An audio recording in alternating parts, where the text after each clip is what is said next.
بديربي درة الملاعب على ملعب مدينة الملك فهد الرياضية بالرياض. أرقام وإحصائيات تظهر في هذا النوع من المباريات، قمة تتجاوز أبعادها المحلية وتتصدر عناوين الصحافة العالمية.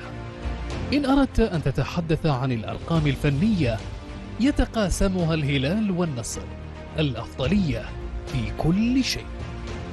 على مستوى الفريق، يتصدر الهلال قائمة الفرق الأكثر تسجيلا للأهداف ب43 هدفا في مرمى الخصوم. هجوم النصر يأتي ثانيا حيث سجل 39 هدفا. أقوى خطوط الدفاع في الدوري الهلال أيضا، حيث استقبلت شباكه 8 أهداف، والنصر ثانيا ب15 هدفا. 7 مباريات متتالية الهلال يحقق العلامة الكاملة، و5 مباريات متتالية النصر يحقق العلامة الكاملة أيضا. 4 نقاط هي الفارق بين الفريقين قبل الديربي المنتظر. ماذا عن النجوم الذين يملكون كلمة السر في الديربي؟ الأسطورة البرتغالية كريستيانو رونالدو الأبرز في أرضية الملعب بأرقامه الكبيرة، يتصدر قائمة هدافي الدوري ب15 هدفا و7 صناعات للأهداف من أصل 13 مباراة. يقابله من الهلال الصربي ألكسندر متروفيتش الذي سجل 11 هدفا ولعب 12 مباراة، وهو أقرب الملاحقين لرونالدو.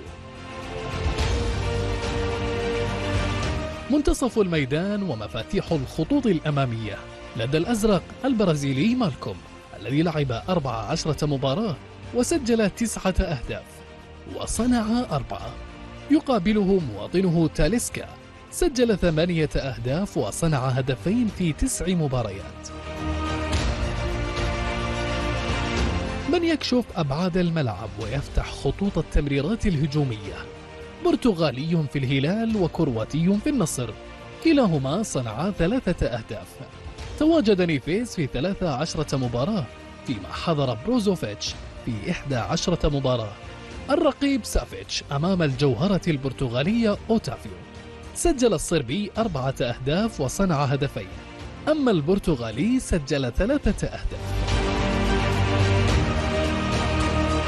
فارق فني ليس بالكثير بين الفريقين، حلول مكتملة، ويبقى للعقول البرتغالية خورخي خيسوس ولويس كاسترو قراءة التفاصيل الفنية الصغيرة التي ستحكم قبضة نقاط الديربي، والتي ستشكل المنعطف الأهم للفريق الفائز.